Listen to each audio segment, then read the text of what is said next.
Hi, I'm Nancy. Welcome to my channel, Running with Scissors. If you're new, welcome. If you're returning, welcome back. In today's video, I'm going to show you the finished Easter dress and show you the one major issue I had with it. And also, how many patterns do I really own? Stay tuned.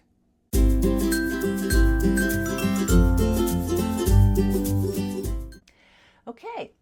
After I show you the Easter dress and talk about that, I'm going to tell you about my pattern stash. If you watch Carol on So Carol, she did a video the other day about how many patterns did she actually own. I thought, well, I need to find out myself how many I have.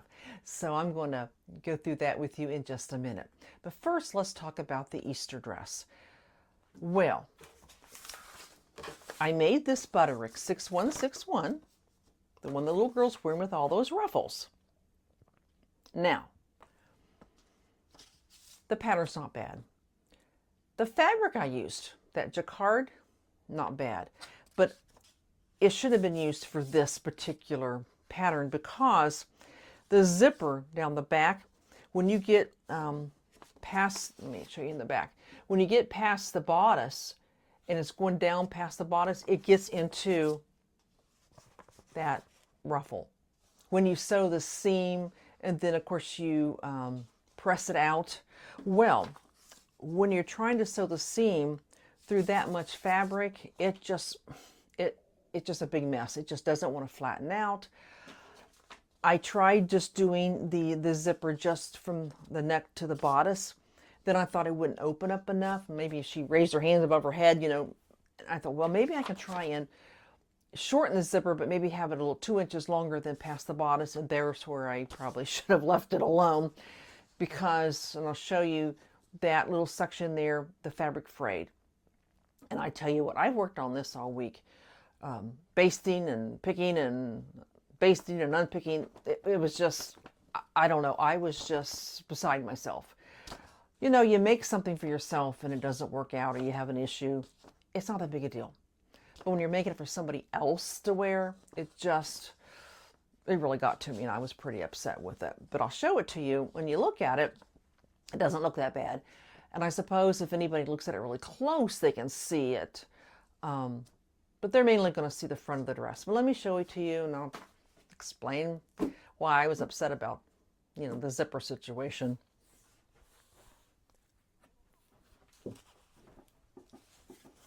Okay. Here it is.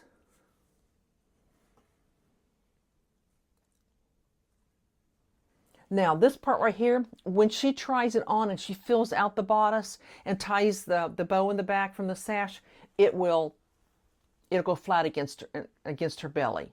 Right now, you know, there's nothing, you know, holding it, you know, when she fills it out, you know, see it'll flatten up against her belly. And there's the back. Now, oh, I still need to slip stitch the bodice lining, but got the zipper. But see, they want the zipper to go past this down into that first ruffle down there. When you get into there, that's where it gets thick. It gets hard to press open a seam. And so I did have the zipper just about here. Inside, she just couldn't get it. I thought maybe I can get it down a little bit. If you look close, you'll see it frayed really bad. I'm just really upset about that. I'm so upset about that. Put some fray check on it. But the good thing about it is when she wears it and with the sash and ties the bow, the bow will hide or mostly hide that mess right there. But it just hurt me so bad. I couldn't do anything with that. I tried and tried. It's not terrible, I mean, from afar, but as I said, once it's tied, then the bow will definitely hide the little mess I made there. And that was my major issue.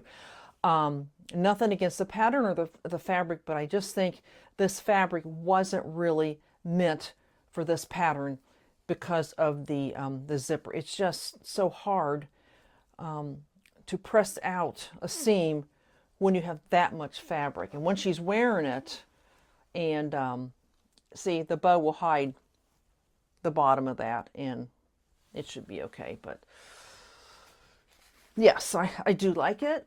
But yeah, I should have realized that zipper was just horrendous. I just had a terrible, terrible time with it, and I just wanted to cry about it. So anyway, but there it is.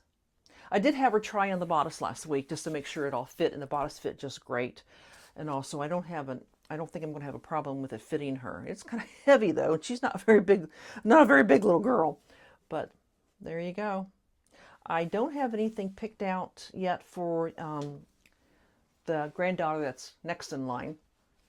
I will have to tell you though, my oldest granddaughter, she's 17, she found this dress that she really liked. And I told her mother, my daughter, I said, my feelings will not be hurt if she just wants to go ahead and get that dress. You know, I'll buy it. We've always bought the kids Easter outfits because what I went through with this dress, and I think it's easier to sew for little girls than it is to sew for bigger girls, anybody with a figure. And I think she was worried that I would be upset or hurt if she just went ahead and bought a dress. And that's what I told my daughter. Don't worry about me. It will not hurt my feelings at all if she just wants to go ahead and buy a dress that she wants. And of course, we'll buy it. It's always been this way in my family. When my kids were little and my sister's two daughters were little, my parents would always buy their Easter clothes every year. That was like a tradition. And then when I had grandkids, I started doing the same thing. I'd buy their Easter clothes. And then I just, in the last few years, started making the girls their dresses. So, but yeah, if she wants to buy a dress and not make it, that'd be one less I have to do. And I told her, I said, you know, it's okay. Don't worry about it hurting my feelings. But yeah, it came out. It just that zipper issue back there just about knocked me on my butt. So anyway.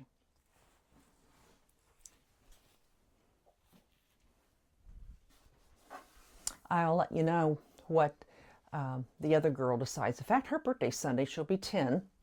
And so we need to figure out what she wants me to make and maybe what fabric to use. So, okay. Now, patterns. As I mentioned, I watched this video that Carol did on her pattern stash. And she just thought she had thousands of patterns. And you always seem like you have more than you think you do. This is one of my books. This has got dresses in it. And I just put all my pattern envelopes in here.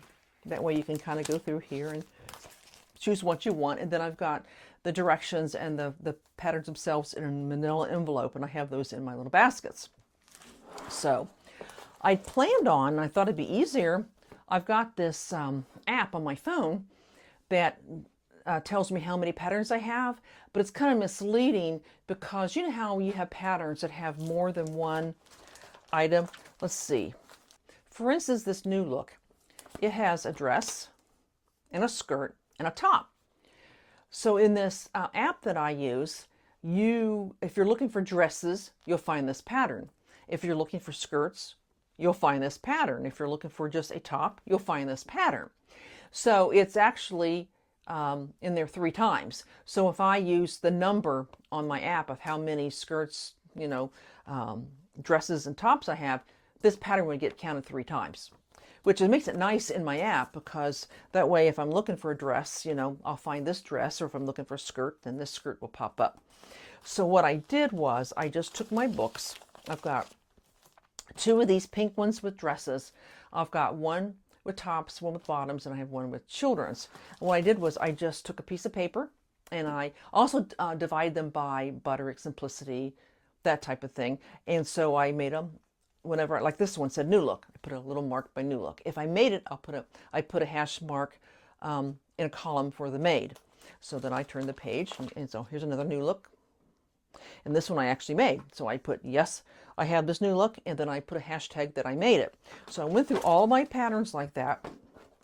And so I counted how many of each one I had and which of those had I actually made. Okay, so let's see what I have. Drum roll. I actually had 60 New Look. Now we know why that is, because when Hobby Lobby was getting rid of all their new looks, everybody went crazy and started buying every new look they could get their hands on. So 60 new looks, I've made 12 of them, and that's 20%. Okay. And then Simplicity, I have 92 Simplicity patterns. I made 26 of them for 28%. I've got McCalls, 65 McCalls. I've made 11 of them for 17%. I've got 47 Buttericks, made 5 of those for 11%. I've got a couple of quick sews I haven't made, and I've got a one No-Me. I don't really buy No-Me's, but I got one I haven't made. Now I have 20 indie patterns. Now I'm not counting those 24 patterns I got, when I did my Christmas advent calendar. It was from that German company. I didn't really like many of those patterns. I think I made a couple, and I don't think I'm even going to keep them in my computer. I just didn't care for them. And that one top I made, knit top, I don't like it. I put it on today and it just doesn't fit right. It doesn't feel right. I don't know what it is. So I'm not counting those. So of the 20 indie patterns I have, I've made 14 for 65%. Usually if I get an indie pattern, it's something I want to make up right away, and that's why that is more is made. My total is 290 patterns. I've made 67 of them, and that's 23% made. So just under a quarter made. So yeah, I thought I had more than 290 patterns, and I said that's counting, Simplicity, New Look, McCall's, Butterick, and the indies, and then those. Oh, and the Vogue. I think I had. I had 3 Vogues. I forgot about that. I had 3 Vogues, and I haven't sewn any of those up. I don't tend to buy Vogue patterns, but I hadn't sewn any of those up. So anyway, I have a total of 290 patterns. I really thought I had more than that. The same as Carol. She thought she had thousands of patterns, and I thought, I don't know, I thought I had a lot more than the 290. I thought I had at least 500. So anyway, well, that's the dress, and I'll try and get over being upset about that issue, but it still bugs me so much. I mean, how are you when you make a mistake like that? Does it bother you more? Probably, when you make it for somebody else. I don't know. I tried, I just couldn't fix it. But putting the freight check did help kind of settle it down a little bit. And fortunately, that bow, when they tie the bow in the back, that's going to cover most of my boo-boo. So, okay. Well, that's what I have for you today. If you haven't given me a thumbs up, please do. Subscribe if you haven't, and I'll see you next time. Take care. God bless. Goodbye.